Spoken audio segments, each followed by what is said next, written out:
জুলাই যোদ্ধা হাসনাত আবদুল্লাহর বাড়িতে যাব, কেন যাব, কি কারণে যাব, সব কিছু সঙ্গে থাকো বলবো। আর আপডেট পেতে হলে অবশ্যই আমার চ্যানেলটি একটা সাবস্ক্রাইব করে বেল বাটনে ক্লিক করে রাখবে, তাহলে পরবর্তী ভিডিও আসার সঙ্গে সঙ্গে তোমরা নোটিফিকেশনও পেয়ে যাবে। তো হ্যালো এভরিওয়ান, সবাই কেমন আছো? আজকে অনেক মজার মজার রান্নাবান্নার সঙ্গে তোমাদেরকে আপডেটগুলাই বলছি, কারণ আজকে বিশেষ একটা জায়গায় যাচ্ছি। হাসনাত আবদুল্লাহ বললামই তো শুরুতেই, তোমরা শুনতে পেলে। হ্যাঁ, এটাই সত্যি, আসলেই যাচ্ছি হাসনাত আবদুল্লাহর বাড়ির পাশে একদমই আমার।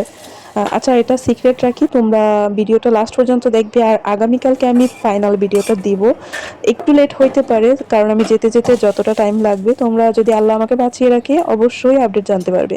তো দেখো, গুড মর্নিং সবাইকে। সকালবেলা হচ্ছে আলুর ভর্তা, তারপরে সঙ্গে অনেক তরকারি ছিল, গতকালকের বাসি তরকারি, তারপরে এক কড়াই ভাত ভাজি করলাম। তো সকালবেলা এরকম নাস্তা খেতে ভীষণ ভালো লাগে। দেখো, দুইটা বল করে নিতেছি আলু ভর্তা, কারণ দুইজন খাবো, আমি আর আমার জামাই। আজকে সে ছুটি নিয়ে বাসায় রয়ে গেছে, কারণ আগামীকালকে আমরা একটা বিশেষ কাজে, বিশেষ উদ্দেশ্যে হচ্ছে কুমিল্লা রওনা দিচ্ছি। আর একদম যেই জায়গাটাতে যাব, তোমরাও সঙ্গে থাকবে আমার চ্যানেলে, তাহলে আপডেটগুলো দেখতে পাবে। না হলে কিন্তু বলা যাবে না, এটা সিক্রেটই রাখছি। তোমরা ভিডিও লাস্ট পর্যন্ত দেখবে, তাহলে কিছুটা গেস করতে পারবে আমি ঠিক কি কারণে যাচ্ছি। আর এদিকে দেখো আমার ছেলের কাণ্ড, আমি নিয়ে আসছি ভাত, আসলে তার বাবার জন্যই আনছি, কিন্তু আমি দুষ্টুমি করে খাওয়ার ভান ধরতেছি আর কি। কিন্তু না, সে আমাকে খাইতে দিবেই না, বারবার প্লেট উঠিয়ে নিয়ে তার বাবাকে দিচ্ছে, বাবা খাও। তো যাই হোক, খুব হাসাহাসি করে হচ্ছে দুইজন আমরা একসঙ্গেই খাবার খেলাম। খেয়ে দিয়ে এখন দুপুরের আয়োজন করব। দুপুরে আজকে মজার মজার কিছু আইটেম রাখছি। আজকে মাছের মাথা দিয়ে মুড়িঘন্ট করব, সঙ্গে অনেক ধরনের ভর্তা বানাবো, একদম বাঙালি খাবার যাকে বলে। তো আমার কিন্তু একপাশে ভাত রান্নাটাও হয়ে গেছে। ভাত রান্না করে তারপরে আমি হচ্ছে মাছের মাথাটাকে কষিয়ে নিব, সঙ্গে বড় বড় করে আলু কেটে দিছি। এখন আলুটাকে ভেজে উঠিয়ে নিব, সরি উঠিয়ে না, মানে এই পাতিলেই হচ্ছে কষিয়ে তারপরে আমি ডালটা আলাদা সিদ্ধ করে রাখছি, সেই ডালের সঙ্গে মিক্স করে দিব। তো আমার মুড়িঘন্ট কিন্তু এভাবেই আমি রান্না করি, আর আমার স্টাইলে আমি রান্না করি। আমার হাজব্যান্ড কিন্তু অনেক পছন্দ করে, আর আজকের মুড়িঘন্টটা বিশেষ করে অনেক মজা হয়েছিল। তো তোমরা দেখো আমি কিভাবে কি করলাম। এখানে কিন্তু প্রথমে ফোড়নের মধ্যে, তোমরা জানো আমি মেথি খুব পছন্দ করি, মেথিটা দিয়ে হচ্ছে মাছের মাথাটাকে কষিয়ে নিব। এখন আলুটা তো আগে ভেজেই নিছি, তো আলুর সঙ্গে একটা টমেটো, তারপরে ধনিয়ার গুঁড়া, মরিচের গুঁড়া, তারপরে হচ্ছে লবণ, তারপরে জিরা গুঁড়া দিলেও দিতে পারো, আমি দেইনি এখানে। তো এক পাশে আমি আলু সিদ্ধ বসিয়ে দিচ্ছি, আলু ভর্তা বানাবো। সকালেও খেয়েছি আজকে আলুর ভর্তা, দুপুরে আজকে এই আলুর ভর্তা দিয়ে খাবো, সঙ্গে ডাল। খুবই মজা করে এই মুড়িঘন্টটা রান্না করছি। তারপর দেখো কষানো হয়ে গেছে, এবার ডাল সিদ্ধটার মধ্যে মিক্স করে দিচ্ছি সব কিছু দিয়ে ভালো মতো। এখন পরিমাণ মতো পানি দিয়ে অনেকখানি ফুটিয়ে নিব। এইবার ডাল আর মাছের মাথাটা মিক্স হয়ে গেলে তারপরে হচ্ছে আমি ধনিয়া পাতা দিয়ে নামিয়ে নিব আর কি। আমি কিন্তু কাঁচামরিচ এখন পর্যন্ত দেই নাই।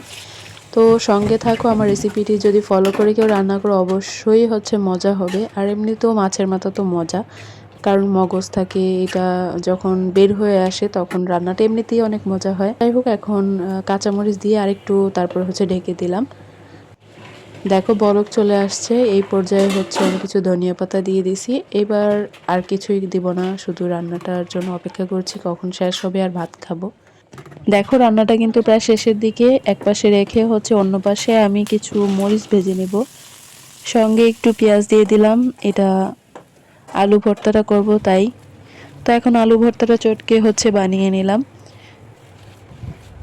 এইগুলো এদিকে রান্না করতে হচ্ছে, আবার অন্য পাশে কিন্তু কুমিল্লা যাওয়ার প্রস্তুতি নিচ্ছি। আমি ব্যাগ গোছাচ্ছি, তারপরে বাচ্চাদের গোসল করিয়ে তারপরে হচ্ছে ওদের একটা টেক কেয়ার আছে, মেয়েকে স্কুল থেকে নিয়ে আসলাম। তো সব মিলিয়ে হচ্ছে ব্যস্ত ছিলাম অনেক, আজকে লাইভটাও করতে পারি নাই। তোমরা যারা সবসময় আমার লাইভ দেখো প্রতিদিনই, তো তারা জানো আমি দুপুরে লাইভ করে থাকি, বাট আজকে কিন্তু লাইভে আসতে পারি না, একদমই খুবই ব্যস্ত ছিলাম তাই। আর আমি তো বললামই শুরুর দিকে এক জায়গায় যাব, কেন যাব, কিসের জন্য যাব, সব কিছু সঙ্গে থাকো তাহলেই বুঝতে পারবে।